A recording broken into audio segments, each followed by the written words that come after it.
안녕하세요. 혹시 정말 중요하다고 생각했던 프로젝트가 중간에 멈춰서, 몇 년째 그냥 방치된 경험 있으신가요? 처음에 그 열정은 다 사라지고, 이젠 뭐 쳐다보기도 싫은 그런 상황 말이죠.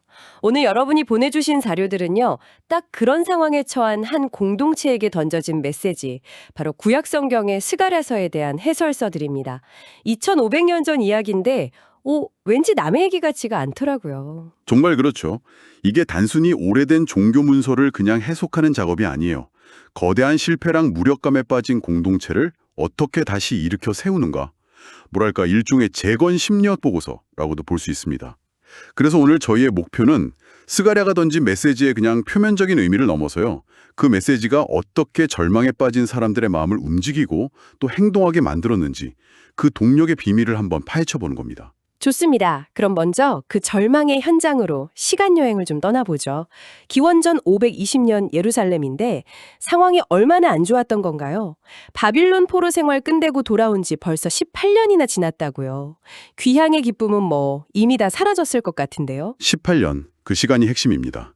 귀향 직후에는 우리 세상을 만들자는 열정으로 성전 재건을 시작했죠.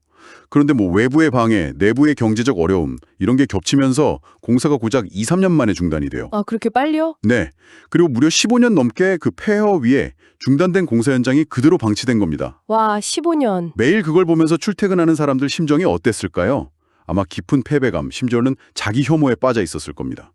우린 역시 안 돼 하는 생각이 공동체 전체를 지배하고 있었던 거죠. 밖으로는 또 페르시아 제국의 상황도 불안정했다고 하던데요.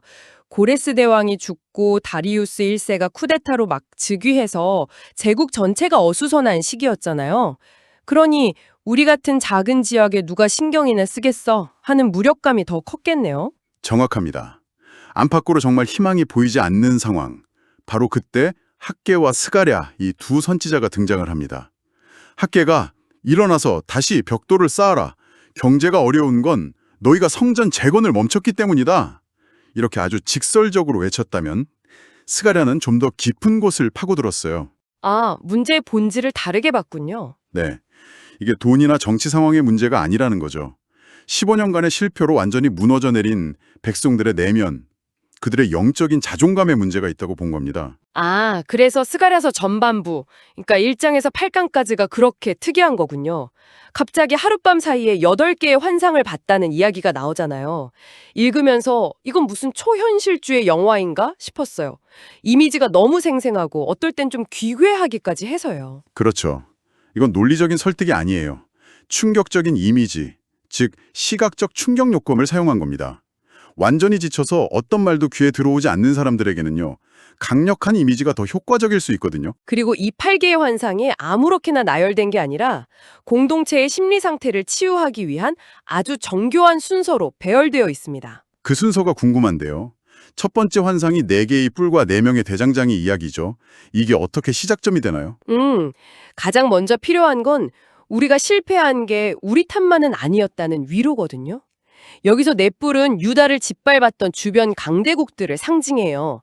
백성들은 그 뿔에 받쳐서 속수무책으로 흩어졌죠. 그런데 환상 속에서 4명의 대장장이가 나타나서 그 뿔들을 다 부숴버립니다. 아, 통쾌하네요. 메시지는 명확해요. 너희를 괴롭히던 그 세력들 하나님이 가만두지 않을 거야. 그들도 결국 심판받을 거야. 이건 책임을 전가하는 게 아니라 과도한 죄책감에서 벗어나서 상황을 좀 객관적으로 보게 만드는 첫 단계인 겁니다. 그렇게 죄책감을 좀 덜어주고 나니까 다음 환상, 2장이죠. 측량 줄을 든 사람이 나타나서 예루살렘의 크기를 재잖아요. 근데 여기서 좀 비현실적인 약속이 나오는 것 같아요. 앞으로 예루살렘이 너무 커져서 성벽이 필요 없을 거고 하나님이 직접 불로 된 성벽이 되어주시겠다고요. 당시 주변에 적들이 많았을 텐데 이걸 들은 사람들이 아니 말이 되는 소리를 하세요라고 생각하진 않았을까요? 아주 좋은 질문입니다. 당연히 그렇게 생각했겠죠. 하지만 스가랴의 의도는 무슨 현실적인 도시계획을 발표하는 게 아니었어요. 이건 안전에 대한 생각의 틀을 완전히 바꾸라는 요구입니다. 생각의 틀을요? 네, 너희가 지금까지 의지했던 그 돌로 만든 성벽, 인간적인 힘, 그런 것들이 너희를 지켜주지 못했다. 이제 진짜 안전이 어디서 오는지 다시 생각해봐라.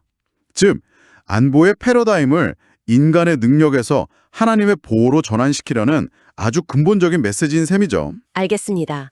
그렇게 외부의 위협과 내부의 죄책감을 다룬 다음에 드디어 공동체 내부의 문제로 시선이 들어오는군요. 대제사장 여호수아가 더러운 옷을 입고 사탄에게 고발당하는 세 번째 환상. 이게 정말 강렬했어요. 이 장면이 전반부의 클라이맥스입니다. 여기서 더러운 옷은 단순히 여호수아 개인의 죄가 아니라요.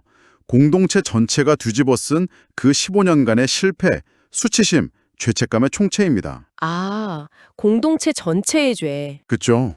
사탄은 그걸 근거로 이 공동체는 자격 미달이야 라고 고발하죠. 그런데 하나님은 그 고발을 듣지 않으시고 더러운 옷을 벗기고 깨끗한 옷과 관을 씌워주십니다. 이건 죄를 용서해 줄게라는 교리를 넘어서는 아주 강력한 심리치료와 같아요. 너희는 실패자가 아니야. 다시 시작할 자격이 충분해. 이렇게 공동체의 존엄성을 회복시켜주는 선언인 거죠. 리더의 자존감을 먼저 세워주는 거군요. 그래야 공동체 정체를 이끌 수 있으니까요. 그리고 바로 그 다음에 그 유명한 구절이 나오죠. 금등잔대와 두 감람나무 한 상에서. 이는 힘으로 되지 아니하며 능력으로 되지 아니하고 오직 나의 영으로 되느니라. 네, 바로 그거요. 맞습니다. 앞선 환상들을 통해 심리적, 영적 기반을 모두 다져놓은 뒤에야 비로소 이 메시지를 던지는 겁니다. 자, 이제 너희의 자격과 존엄은 회복되었다. 그런데 앞으로 이 성전 재건은 너희 힘으로 하는 게 아니다. 15년 동안 자기들 힘으로 해보려다 처절하게 실패했잖아요. 그 트라우마를 정면으로 마주하게 하는 거죠. 여기서 두 감람나무는 정치 지도자 스룹바벨과 종교 지도자 여호수아를 상징하는데 이 두 리더에게 공급되는 기름, 즉 에너지는 오직 하나님으로부터 온다는 걸 시각적으로 보여주는 겁니다. 인간적인 능력이나 자원이 부족하다고 좌절하지 말라는 거죠. 와, 이렇게 연결해서 들으니까 8개의 환상이 정말 한편의 잘 짜인 카운셀링 세션처럼 느껴지네요. 그렇게 사람들의 마음을 다독이고 다시 동기부여를 한 후에 9장부터는 갑자기 분위기가 확 바뀌더라고요. 마치 지역 다큐멘터리를 보다가 갑자기 우주전쟁 SF 블록버스터로 장르가 바뀐 느낌이었어요. 이건 왜 그런 건가요? 하하하, 정확한 비유입니다. 학자들도 이 지점에서 저자나 편집 시점이 달라졌을 거라고 보기도 합니다. 하지만 내용상 연결해서 보면 이건 일종의 시야 확장이라고 할 수 있어요. 1장에서 8장까지가 자, 우리 동네 문제부터 해결하자 였다면 9장에서 14장은 우리가 지금 하고 있는 이 작은 일이 사실은 온 세상의 역사를 바꾸는 거대한 드라마의 일부야 라고 판을 키우는 거죠. 아, 스케일을 키워서 일의 의미를 더 부여하는 거군요. 여기서 그 왕이 나귀를 타고 오신다는 아주 평화로운 이미지가 나오다가도 갑자기 백성의 3분의 2가 멸망하고 불로 연단받는다는 끔찍한 예언도 나오고 감정의 낙차가 엄청나던데요. 그게 바로 묵시문학이라는 장르의 특징입니다. 묵시문학은 현실이 너무 암울하고 절망적일 때 그 현실 너머에 있는 하나님의 궁극적인 계획과 승리를 환상과 상징을 통해 보여주는 문학 양식이거든요. 아하. 여기서 중요한 건 두 가지 상반된 이미지의 공존입니다. 나귀를 탄 겸손한 평화의 왕이 오시지만 그 평화가 오기까지는 마치 금을 재련하듯 혹독한 시련과 정화의 과정이 반드시 필요하다는 겁니다. 진정한 회복은 그냥 주어지는 게 아니라 엄청난 고통을 통과해야만 얻을 수 있다는 냉정한 현실 인식이 담겨 있는 거죠. 마지막에는 모든 민족이 예루살렘과 전쟁을 벌이는 최후의 전투 장면으로 끝나는데 이건 결국 세상의 종말을 이야기하는 건가요? 종말론적인 그림이지만 핵심은 파멸이 아니라 새로운 질서의 시작입니다. 모든 악의 세력이 총절집해서 하나님을 대적하지만 하나님이 직접 개입하셔서 그 모든 것을 정리하시고 온 세상의 진정한 왕이 되신다는 선언이죠. 성전 재건이라는 작은 프로젝트에서 시작한 이야기가 결국 하나님의 통치가 온 세상에 임하는 우주적인 비전으로 완성되는 구조입니다. 자, 그럼 이 모든 복잡한 환상과 예언들을 하나로 꿰뚫어 정리해보죠. 일단 성전 재건이 그냥 건물을 다시 짓는 게 아니라는 건 확실하네요. 그렇습니다. 성전은 하나님의 임재, 즉 하나님이 우리와 함께 계신다는 사실을 눈에 보이게 만들어주는 장치였어요. 15년간 방치된 성전터는 하나님이 우리를 버리셨다는 증거처럼 보였겠죠. 네, 그랬겠네요. 따라서 성전 재건은 흩어졌던 공동체의 정체성을 회복하고 하나님의 백성으로서의 자부심을 되찾는 일이었습니다. 그리고 이 재건을 이끄는 지도자들, 그러니까 다윗의 후손인 총독 스룹바벨과 대제사장 여호수아는 장차 올 완전한 지도자, 즉 메시아의 예고편 같은 역할을 하는 거고요. 결국 건물을 짓는 행위를 통해 무너진 공동체의 내면과 정체성을 다시 세우는 과정이었군요. 또 하나, 자료들에서 계속 강조하는 게 사회 정의에 대한 요구였어요. 내게로 돌아오라 라는 말이 반복해서 나오고요. 그게 이 모든 이야기의 대전제입니다. 스가랴서 전체를 여는 구절이 바로 너희는 내게로 돌아오라, 그리하면 내가 너희에게로 돌아가리라 거든요. 1장 3절 말씀이요. 네.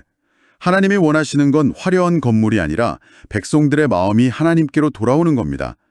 그래서 지도자들이 백성을 돌보지 않고 자기 배만 채울 때 쓸모없는 목자라고 신랄하게 비편하는 거죠. 진정한 성전 제거는 벽돌을 쌓는 손과 함께 가난한 이웃을 돌보는 손, 공의를 행하는 마음이 함께 움직일 때만 의미가 있다는 겁니다. 외적인 회복과 내적인 성숙이 같이 가야 한다는 거죠. 기원전 520년 예루살렘에 멈춰버린 공사 현장에서 시작해서 한 선지자의 기이한 환상들을 따라가다 보니까 인류의 마지막 전쟁과 새로운 질서의 튼생이라는 거대한 이야기까지 왔네요. 정말 스펙트럼이 넓은 책입니다. 스가랴는 눈앞에 벽돌과 흙더미만 보고 좌절하던 사람들에게 그들의 삽질이 사실은 온 세상의 역사를 바꾸는 거룩한 드라마의 한 장면이라는 거대한 관점을 제시했습니다. 당장의 경제난, 정치적 불안 같은 현실적인 문제들을 훨씬 더 큰 하나님의 구원 계획 안에서 재해석하게 만든 거죠. 우리가 하는 일이 어떤 의미를 갖는지 그 큰 그림을 보여준 거군요. 오늘 정말 깊은 이야기를 나눴네요. 마지막으로 여러분께 이런 질문을 하나 던지고 싶습니다. 스가랴는 궁극적으로 예루살렘이 특정 민족의 도시가 아니라 모든 민족이 함께 예배하는 평화의 중심지가 될 것이라고 꿈꿨습니다. 그런데 2500년이 지난 오늘날 그 도시는 안타깝게도 세계에서 가장 첨예한 분쟁의 상징처럼 여겨지기도 하죠. 이 고대의 예언이 오늘 우리에게 던지는 메시지는 무엇일까요? 한 장소로 중심으로 한 평화라는 비전이 여전히 유효할까요? 아니면 우리는 분쟁을 넘어설 전혀 새로운 평화의 상상력이 필요한 걸까요? 한 번쯤 생각해 보실 문제입니다.